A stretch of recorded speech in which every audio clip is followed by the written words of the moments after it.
Hey, what's up guys? No Tom Gamer here with another movie review. This one here is for the Ministry of Ungentlemanly Warfare. Yes, extremely long title.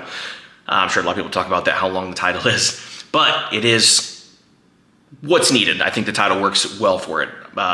So this one here is directed by Guy Ritchie, which if you like Guy Ritchie films, you'll probably like this one.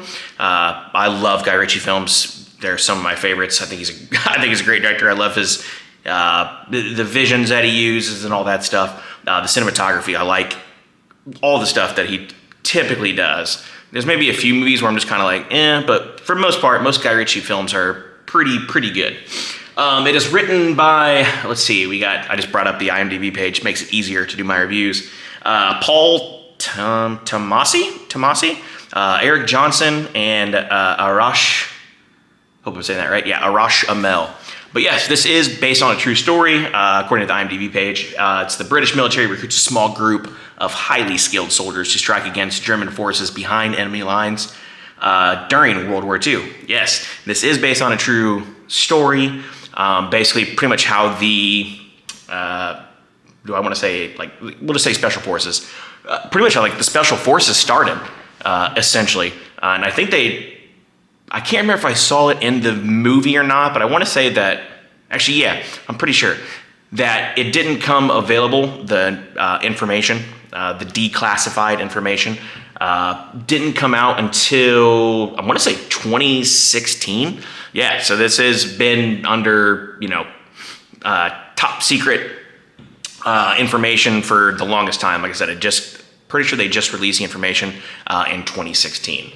Which is pretty cool, if you ask me. I thought they did it's a movie that's needed, I think. I think it's needed to, show the brave men and women that, helped start this secret services, essentially, at least for not the Germans, the English. Yes, so this is information. It was classified under Winston Churchill, which was the Prime Minister of England during the time for World War II. Hope I'm getting the history right on that, but I'm pretty sure there may have been another one as well during that time. I'm not sure, but we'll just say that that's from the history that I can remember. But yeah, so this basically, like I said, 2016 is when all the information came out about it.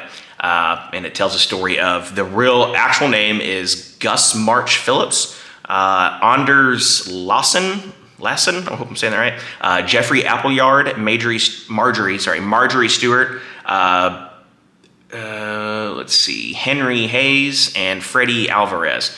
But yeah, this is a true story about their secret service work, essentially top secret mission. Essentially, the Germans are controlling everything with the U-boats. They're controlling the seas pretty much. And basically they brought these guys in, this ragtag group, essentially, brought them together to, put a stop to it and see what they can do to, throw a wrench in their plans and mess things up for the Germans. But yeah, that's pretty much the story for the movie. Like I said, I think the action scenes that they do in there, let's talk about the action scenes. When there is action, like in the beginning, and there's not much action in the second act, but the action in the end, I think, makes up for it. I thought they did a fantastic job with the action scenes. It's got some Guy Ritchie flair to it, which I like. I think they did a good job.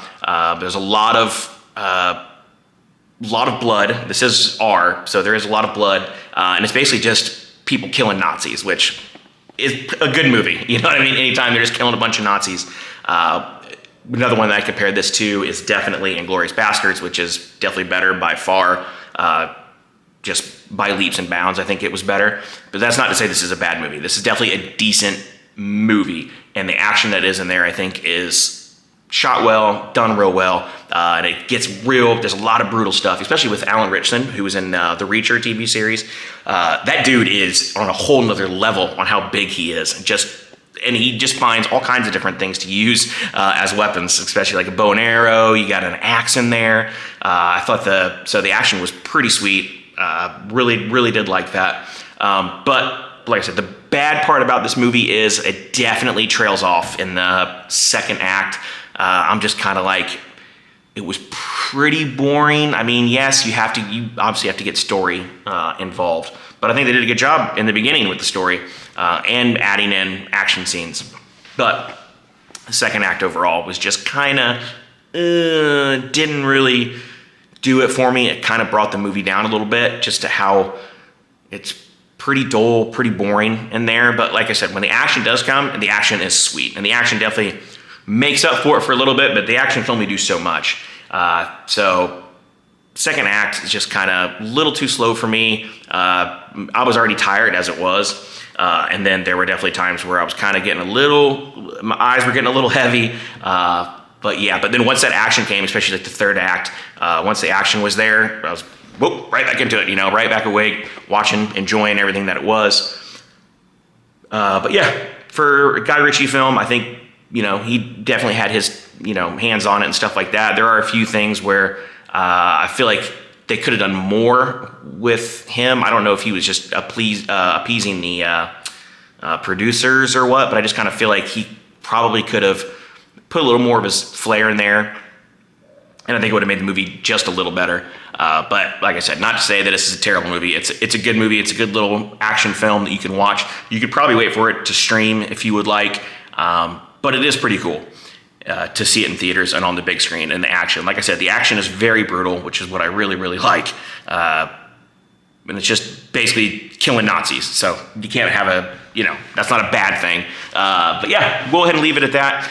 Overall, I'd probably say 7, maybe 6.5 or 7. And that's just because, like I said, the second act was just kind of dull, kind of slow, and I feel like they could have done some more things. Even though it's based on a true story, I feel like they could have done some more things to just make it up, pep it up a little bit. So other than that, yeah, definitely, I'd probably say 7. So 7 overall. You can wait for it to stream if you would like, but if you like World War II stuff, you like Guy Ritchie films, you should probably at least go check it out if you enjoy the Guy Ritchie films. I think you're gonna get your fill, so to speak. And yeah, we'll leave it at that. 7 overall. I thank you guys for watching. I appreciate it. I'm going to have a review for Abigail, which I just got back from. I did see this Ministry of Ungentlemanly Warfare Friday, and I just got back from Abigail. My review for Abigail will be up soon as well. So thank you guys for watching. I appreciate it. Please don't forget to like, comment, subscribe down below. And until then, I'll catch you guys on the next one. Have a good one. Thank you for watching.